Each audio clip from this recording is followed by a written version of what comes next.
la chose impossible à la loi, Dieu l'a rendu sans force. Il y a besoin de l'issue coller en nzoto. Tout ça pourquoi? Pour affaiblir force et l'issue. Or, ce qui nous condamnait l'autre fois, c'était Amen. Merci pour péter les gamins. Beaucoup.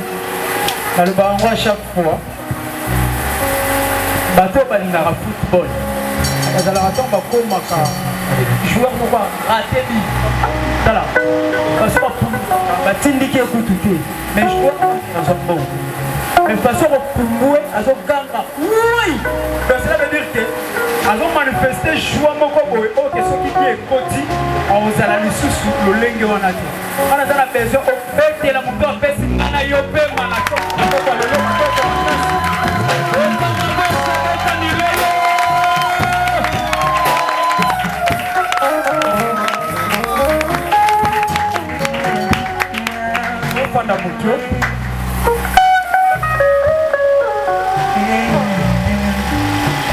Vous savez, il y a un pasteur qui venait de l'église et retournait dans sa maison avec toute sa famille. Mais en cours de route,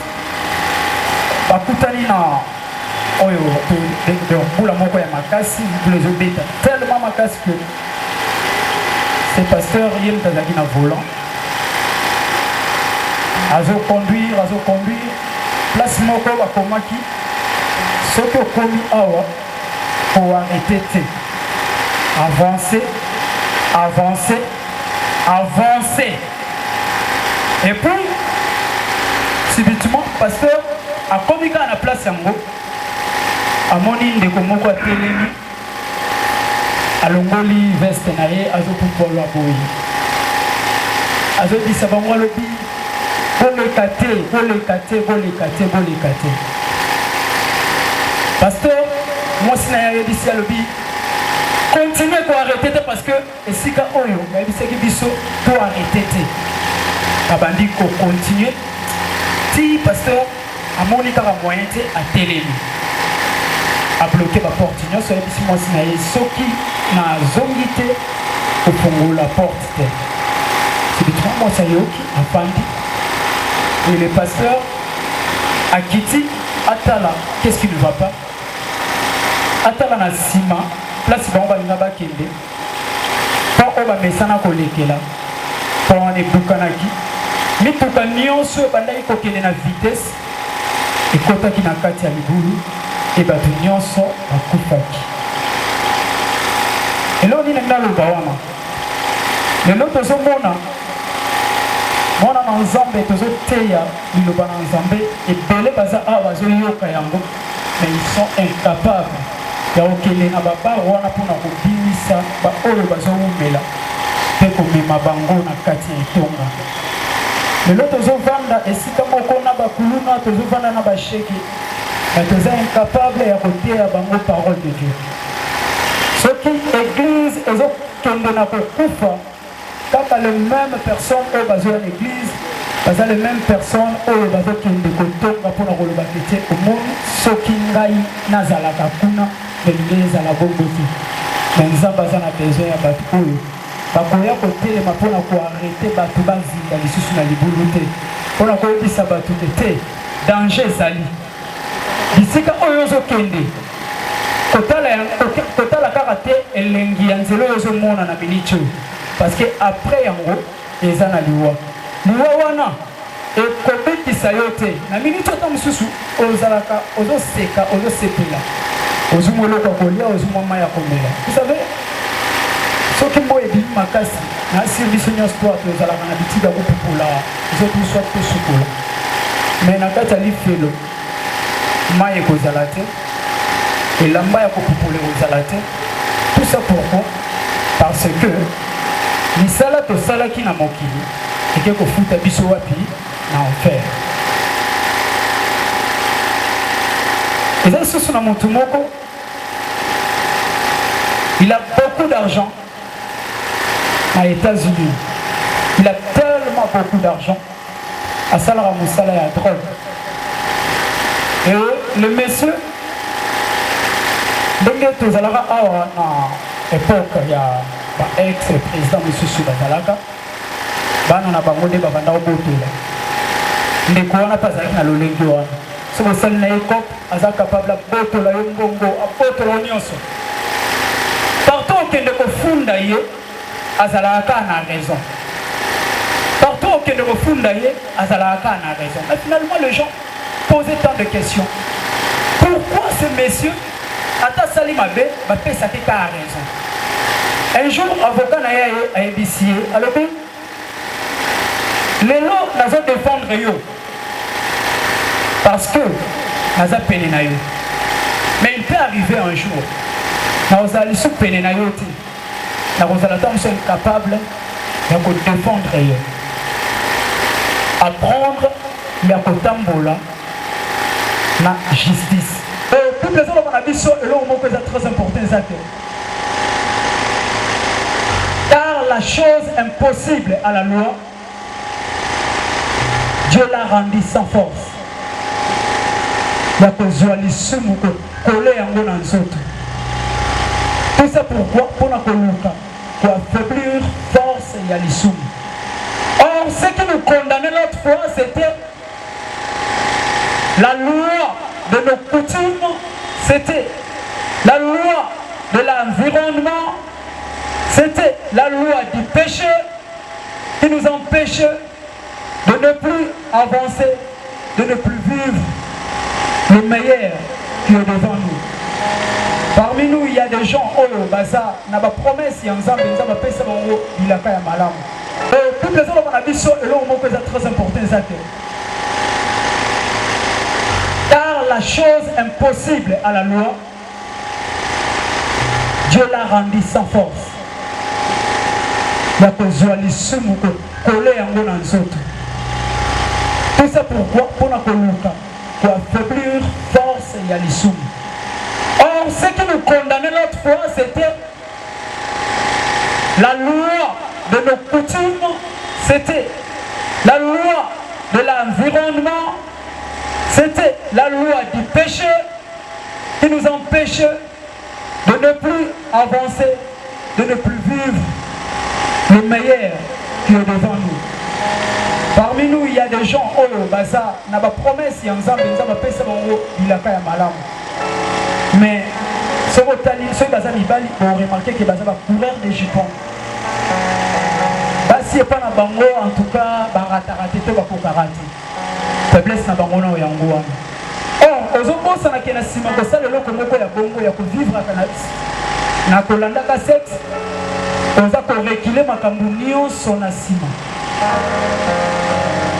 Vous allez voir, ce que za mwasi bapesa yo vie moko ya kindumba.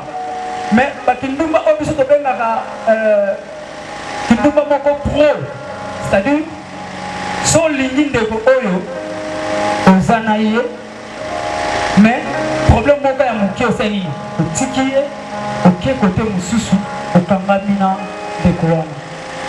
Tout ça pourquoi? Parce que ozomi yebate.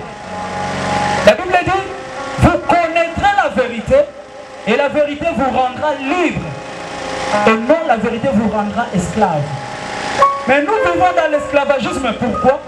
Parce que nous envions ce que les païens et les méchants font. Je vais te dire ce soir, tu ne peux pas envier ce que les païens font. Tu ne peux pas envier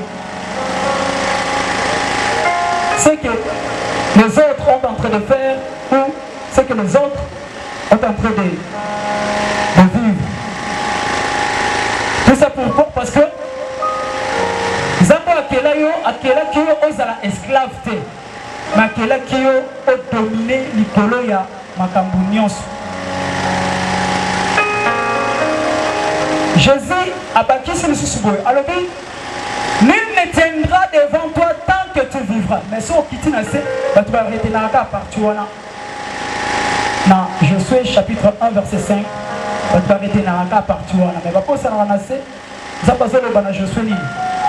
Que le livre de la loi ne s'éloigne point de ta bouche, méditez les jours et nuits pour agir fidèlement. Ce qui nous manque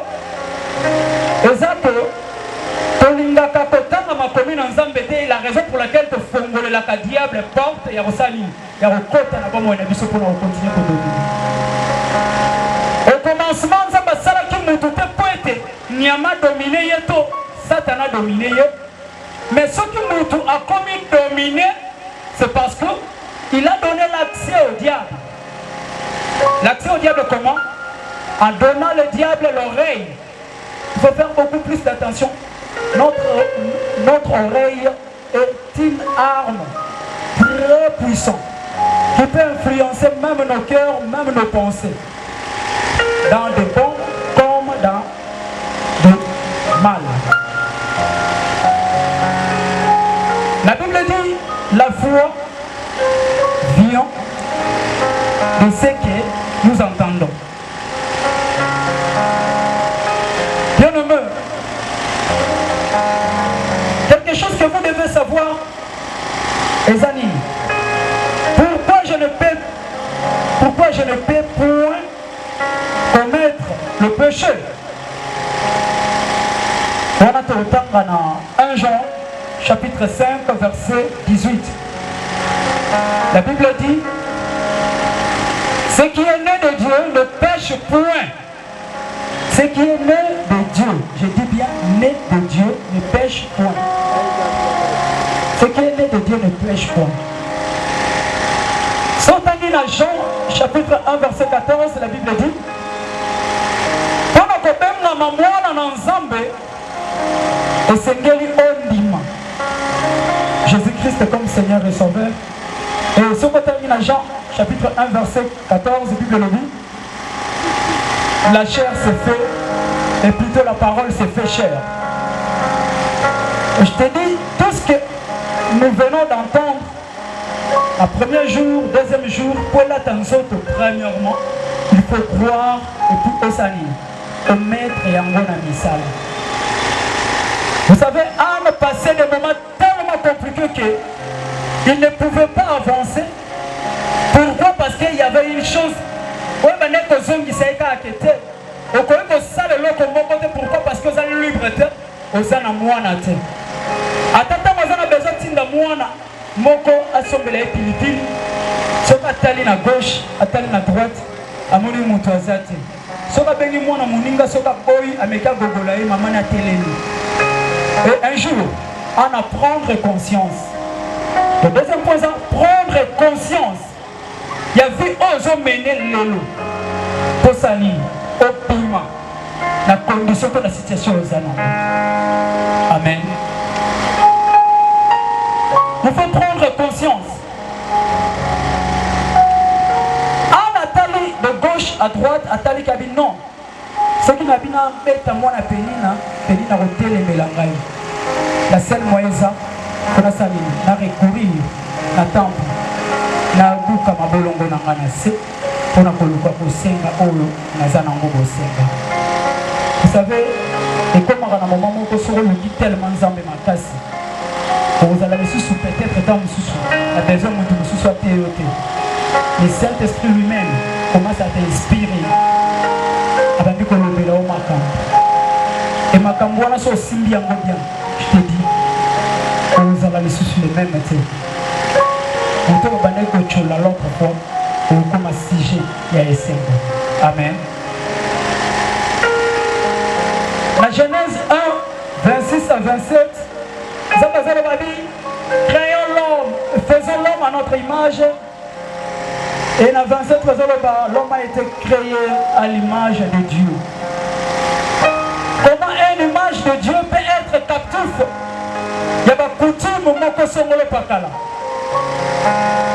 Il y a des reprocher. Mon thème na yo pe makanis na yo loba kete. Naza ko miye bato o naza. Ni lobela yo moko ko miye bite o yo zali. Aussi longtemps o ko miye bate o yo zali. O ko avancer te ata to lobi ndenge ni. Bien-aimé, laisse-moi te dire, naza vraiment na courage te ya ko ganga na sauter. Na okende ka bon malin. La nana vraiment attentivement parce que tu as prié lui. Et la prière, on a je crois. Je dis bien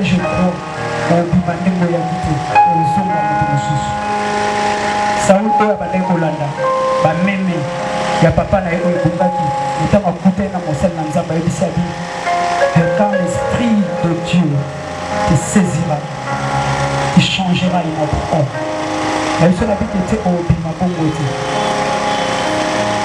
Tu n'as pas droit à la condamnation, mais osons vivre dans la condamnation. Pourquoi? Parce qu'on y est habité. Tu n'as pas droit à la condamnation, osons vivre dans la condamnation parce que aux habitudes, il y a convié, baninga so bakena à droite, yo kena à droite, bakena à gauche, yo kena à gauche. Ça la stable na vie na yo. Et mona makambo échanger na vie na yo.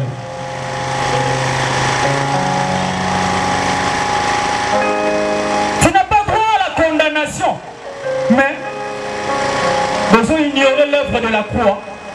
Tout ça pourquoi? Parce que quand on bandai ko sambela, ba continue ba bandai ko cholo yo ba lobi comme déjà jeune fille, en tout cas, il faut que les bisous mobali n'andako, en tout cas, babala yo, talaka. Tel me le bami à l'imotion, à l'imbalé, à l'issatu, à l'inoubia. Trop c'est trop. On a compté dans ce là. Ils ont beaucoup abandonné mingi. On a scandalisé Bino, et puis on a quatre d'église, mais l'autre est dans la cour, on a boébi. Oui, putain. La quatre église, on a le bien. La libanda, on a quatre d'église, on a la cour. Mais jusqu'à présent, on va la carte à l'église, les gens vont continuer à avorter le col à Papakani jusqu'à présent. Mais si on tourne à Yushabi Nazamwa Nanzambe, mon sang qui te vend à Bissunios tout, Bananzambe. Il y a un problème. Pourquoi je n'ai pas droit à la condamnation? C'est parce que Jésus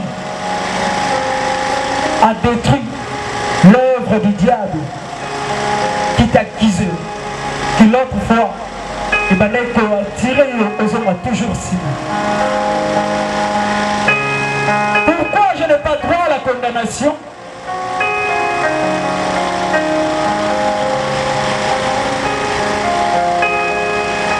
Pourquoi je n'ai pas droit à la condamnation? C'est parce que tu ignores la présence de Dieu devant tout le monde, mais en cachette. Les gens battu belé tangu arobima awa so comme si kabande ko babela radia bawana. Il n'est pas comme négocier. Parole de Dieu et soit vite. Pourquoi? Parce qu'il faut comprendre la vérité. Bien-aimé. Les gens battu mingi ba sali betine et belé. Mais bazo so misalate to bazako. Réjouir na betine volonté. Pourquoi? Parce que baza toujours distrait. Distrait pourquoi? Parce que bango na kati bandoto na bango zala ka bakende États-Unis, bakende France, bakende Belgique, bakende partout bisika bango ba yebi wana. Mais bazo bosana ke na sima ko sala ba biloko ya lolenge wana. Eza ko affaiblir esprit na yo, moyen de prendre conscience au côté ça demande d'emploi dans entreprise moko songolo pakala ezati. Et à ce moment-là, on remarqué batu ya bongo lobile bakoma kofinga bakocho ba bimisa bango na mokili pona koloba ke tala ba père oyo asombaka lopango moko ya somba lopango moko koko yo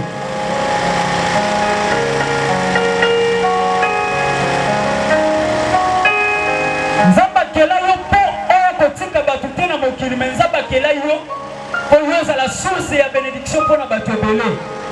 Mais tu fais comme si esclaves. Vous savez, Israël, et na bango na kati ya esclavagisme, ezalaki parce que on nzamba lobaki na Abraham asala on a le lenge mosusu. Nzamba ebisabi comme preuve. Descendance na yo, bakende na captivité pendant 400 ans. Mais il est arrivé Israël a sali 430 ans. La kati ya Égypte. Mais, Nasimaya, vous allez sentir que Israël, n'a pas de désert, a coquille pour supporter des désert, a dit non. Madame n'a pas l'esclave, maintenant je veux le cocolia. Au Pélia, en Zambé, abandonné la foi pour koluka mbongo na libanda. Alors que tant na zalaki na ngana ba agenda na ngana bandeko simba mbongo na bandeko somba ba iPad na bandeko kanga kabelo na bandeko voyager ko kende Dubai na bandeko sala moi makambo ebele oyo kile bandeko mona pe bandeko respecter ngai. Mais depuis na koma osambela respondre sa kalisuste na biso na biko zonga simate à cause ya ba futilité wana tika ba finga yo mesana na makolo ya Yesu tika ba chola yo mezala na makolo ya Yesu kolongwa te biso pe oyo tofinga ma chola ma toloba ma balobela biso ebele lelo peut-être amso moninga na lati cravate na lati veste bwandiye na mela biso na bilobi na ngai oyo leki so talinga so bois oui azalaki na polo moko ezalaki ya deux boutons azalaka na bilamba ebele me bilamba esilaki natikala kaka na elamba wana moko elamba wana moko telema ezalaki rouge bato bayebi kiro nde bande kobenga le sang de Jésus wana nga na banda olala na permanence et je vivrai comme ça. Et des fois na bande kokende nanga ba retraite nazokende na prophète moko bienvenu wawina bandeko bayebi ye aza moko ya papa oyo babimisi Norman au prophète et ce qu'on a dit on remarqué que tout le monde qui est là on prier ensemble mais ma vie ne changeait pas talasa kabila kana motu tu vis comme esclave tu vis comme quelqu'un qui est condamné mais tu n'es pas condamné. Envier bandeko bazana mituka te parce que soko envier bango okozonga na kati ya esclavagisme.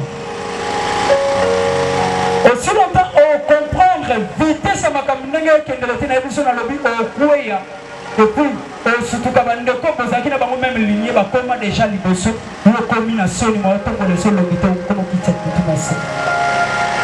Ce n'est pas ça l'état on a besoin pour la pour vivre bon. Non. On a besoin de lobby pour témoigner. On le bâtit. L'autre fois, ils m'a dit, mais l'élo, ma vie a changé.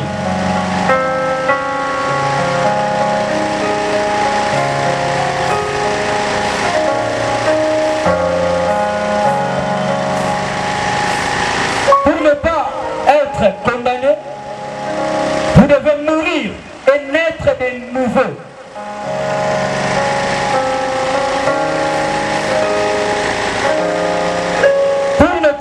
Condamné, vous devez mourir et naître de nouveau. Deuxième point, pour ne plus être condamné, vous devez croire à un seul nom. Je dis bien à un seul nom. Et ce nom, c'est le nom de Jésus-Christ. Amen.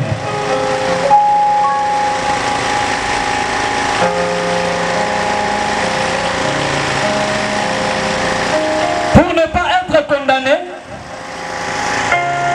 nous devons avoir l'amour. Et le même makasi vraiment na ngana lobela makasi yango wana. Église tozo kende wapi? Toza na posa ya bato bayaka na église pour na chauffer baban. Mais toza na besoin ya bato oyo a une église. Na souci que te kicho na vandi eza vide. Lobi en tout cas faut na ça l'effort na yana mutu moko. Tala ba mapangu mingi to okota awa basa ko mingi ba ko loba yango et puis ba mingi pe ba lota ba loto ba lota ba bien que to néglige. Ba mapangu mingi to kota kawa ezala détruit na mutu liboso sombango. Liloba liboso loba nde yango etikala. Mais pour toi chrétien, la Bible dit là où qui foulera la plante de votre pied, je vous le donne en possession.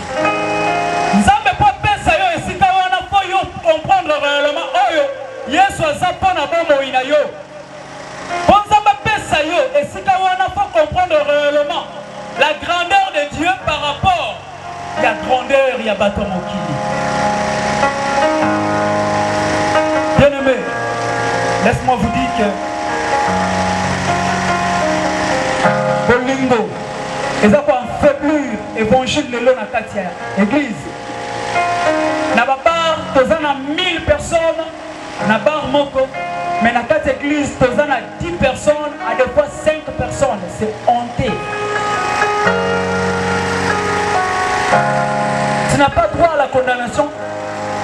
Ce n'est pas que on continue à vivre la haine. Non. La haine est un moko ya ba arme o e makabila ka ya nzambe na bombo ina yo soko ye barate.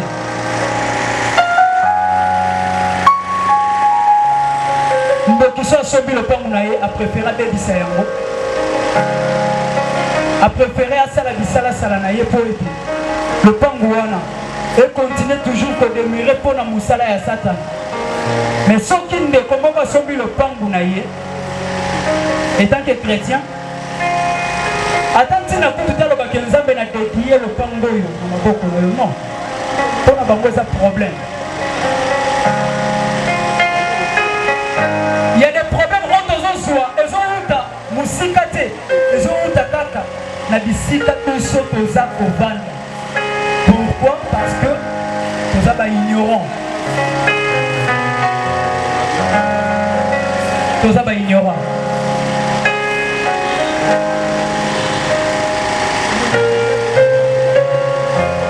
La mission dans 1 Jean chapitre 4 verset 7 jusqu'à 9. C'est la mission lecture le plus vite. Je crois Toki Mamangambo.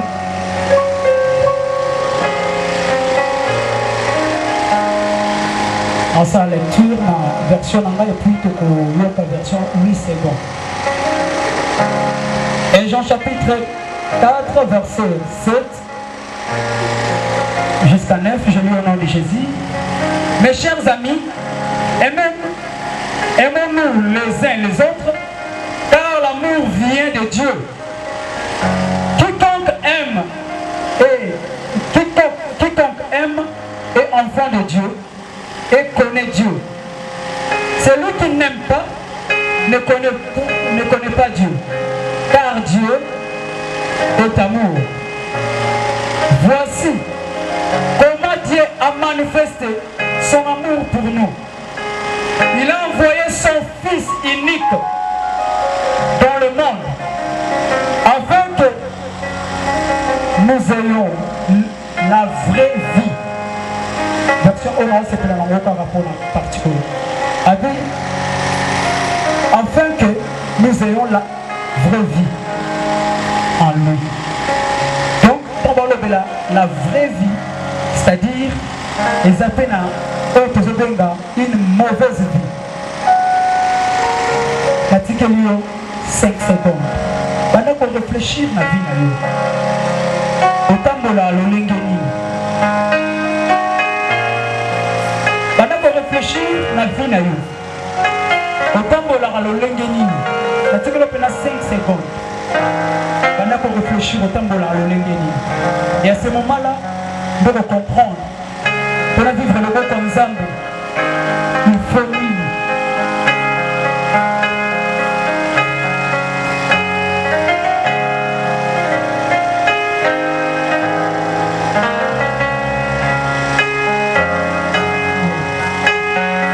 Romains 8, 6 à 8. Bible nous dit sur le roman très important. Romains 6, verset 6 à 8. La Bible dit. Autrefois, nous étions morts. On a préféré la tanga yango pour que le bango.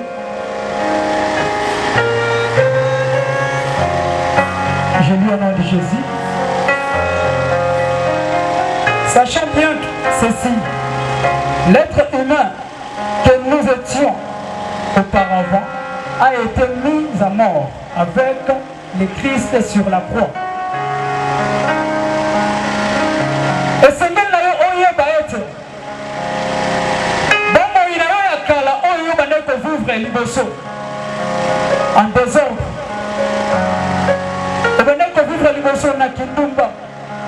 On lui a dit tout le temps à tomber à kindumba pour de faire son mal. mais eza nango elo moko ti kaka eza kaka kindumba alimboma wana ya kala fo yeba donc ekufa na nzela nini ekufa na nzela ekulusu ya Yesu Christ. Et la Bible continue à dire afin que notre nature, nous ne soyons plus les esclaves du péché.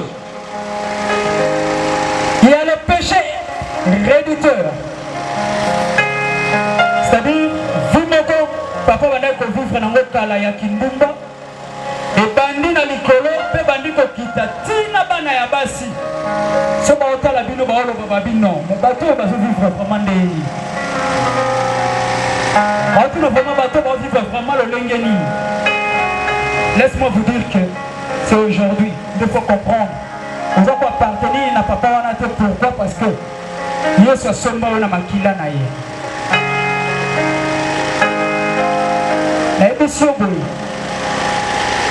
Il y a le péché réditeur. Le péché réditeur est dit Koloban. Oh, Ezokita, et Bandina Likolo, Ezokita Tinase. Hier, le prophète Herman nous a prêché à l'objet que péché Oyo, Batu Bazalaki Nango, l'autre fois, Abraham, Isaac et consort, Isaki, il y a l'Okuta. Or, le père des mensonges, c'est le diable. Mais on peut remarquer que Isaac a Kossi, papa n'a été à Kossi, voire même na Koko et Abraham. Quand on vient à Congo, Jacob a Ketina Kokosi. Tout ça pourquoi? Parce que les bandas qui, les bessons, les bandits qui. La vie que tu es en train de vivre aujourd'hui, il a été préparé hier pour que toi tu le vives aujourd'hui. Ne vous y trompez pas. Le passé peut influencer nos présents. Pas pour sauter. Le passé n'a pas influencé le présent. Je vais vous donner un exemple.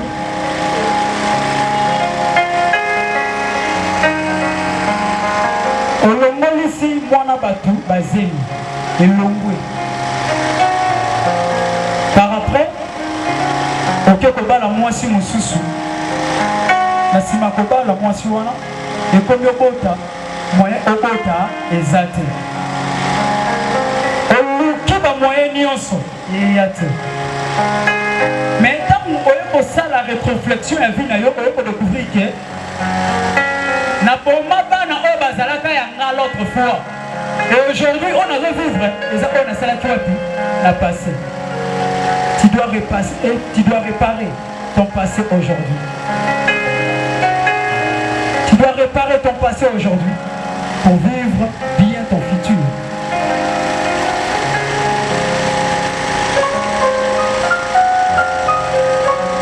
Je continue la lecture. Verset 7. Nous avons dans Romains chapitre 5. Et plutôt Romains chapitre 6. Nous avons verset 7, la Bible le dit. Car celui qui est mort est libre du péché. Car celui qui est mort est libre du péché. C'est-à-dire, niveau à désir charnel n'a pas moyen yo pour coutume et soit influence de la vie na yo faut comme à niveau à désir charnel n'a pas moyen pourquoi pour il a quel imabe à ba koko na yo et soit influence de la vie na yo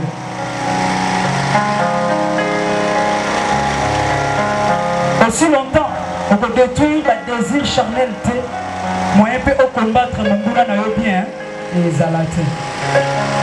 Amen. Amen. Oh, nakata nangaye, on moni, na ok de malde nakata. Bien aimé, bako sayote. Tabazola bati n'a pas droit à la condamnation. C'est-à-dire, quand on parle de condamnation, on voit directement la personne. Après avoir que Sambisaye, qui s'est né Sambiselo, bazumba la moko décision balobi que était aza coupable, aza mérité nini et tombe. N'est-ce pas? N'est-ce pas? Quand on parle de la condamnation, on voit directement la personne azala qui est déjà jugée et puis bakatele la moko tombe, aza mérité peine de mort. La bateau bazobela. Quand on parle de la condamnation, on voit directement la personne donc on a directement la personne que malade naïe les appels à banalité mais les appels eux mêmes à couper.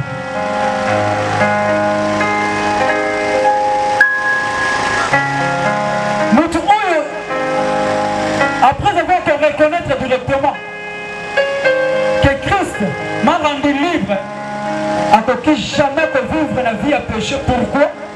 Parce que le Seigneur Naïe a continué de mettre en pratique la parole de Dieu. Le Seigneur Naïe a continué de mettre en pratique la parole de Dieu. Or, mettre la pratique de la parole de Dieu et de défendre rien dans ma cambo ébélé.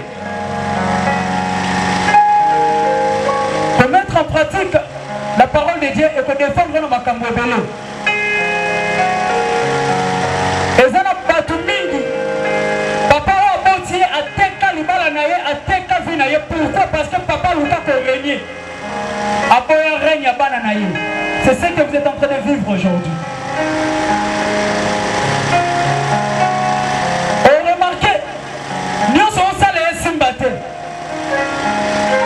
Mais ils ont battu Moussous. Après ça, ma cambo simbate. Pour le corps qu'on a ensemble. Pour tout réellement, Nazana Kani. Parce que même avec de naissance, les gens croyaient qu'il y a Sumu Kaki. Mais Jésus le Baki a répondu clairement, il dit qu'on a quitté. Ils ont dit que pour Sumu Kaki, tu vas continuer à Sumu Kaki. Mais, vu qu'ils ont mené, ils ont peur, gloire et Anzabé Sali. Et me ça. Tant que vous pouvez comprendre directement que tu vis dans vivre eux, ce qui réellement nous a mené à dire que vivre vie voilà.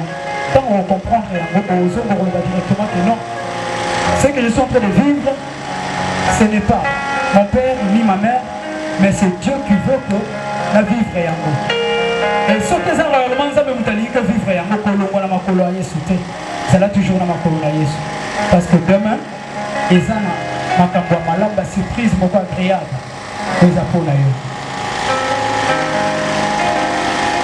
Okoma pola ta elamba fo onefa.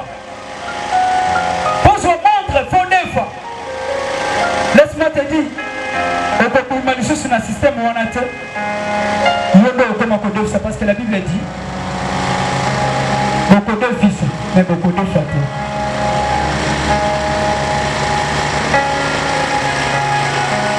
Le Seigneur l'a dit, ils ont vraiment temps de ressembler là pour le problème pour eux. Bien-aimé, au quitter au yé les sikoy, posons la même métier. Makila ose porter la vie na yo. Et ça makila ya babo timoko boy. Et bandima ko porta yo babimisho na mokili. Makambu bango basala o yebite. Makambu bango basala o yebite. Mais, osons vivre toujours ma paix moko songolo papa. Tout ça pourquoi? Parce que osa innocent au tika la koye bate. Mais ce soir, tu vas dire à Dieu que, Seigneur, la famille que je me retrouve, ce n'est pas moi qui l'ai choisi, mais c'est toi qui as choisi cette famille pour moi. Et pose la décision, Lolo. C'est aujourd'hui ou jamais. Les anabatou nous sommes sur mon âme, toi n'a pas tellement puissant. On doit combattre, on va dire non. On va vivre dans la montée. Côté famille, papa va combattre, côté famille, maman va combattre. Mais il y a des choses qui sont bonnes, la montée, on a toujours esclave. On nous a appris que nous avons le droit à la condamner parce que Jésus a effacé l'acte dans l'ordonnance nous condamner.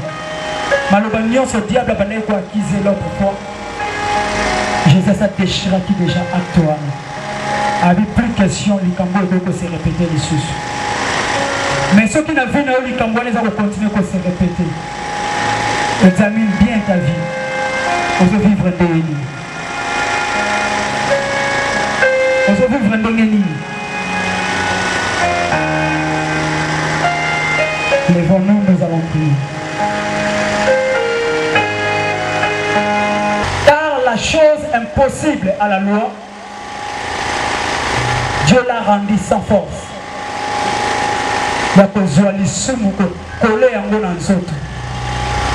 Tout ça pourquoi? Pour affaiblir force et l'issue. Or, ce qui nous condamnait l'autre fois, c'était